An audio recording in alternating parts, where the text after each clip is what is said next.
18 de noviembre habrá elecciones en el sindicato del SICA. Si bien estas elecciones contarán con lista única, es muy importante que todos los afiliados pongan su voto ese día, porque es una prueba de fuerza contra las patronales, es una demostración de unidad de los trabajadores y es la manera de fortalecer y contribuir a la organización del sindicato. Guido Valerga es el dirigente que ha generado esta generación de jóvenes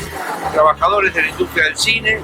que los expresa y los interpreta, y es importante que el resultado de las elecciones, un alto porcentaje de afiliados esté respaldando su gestión.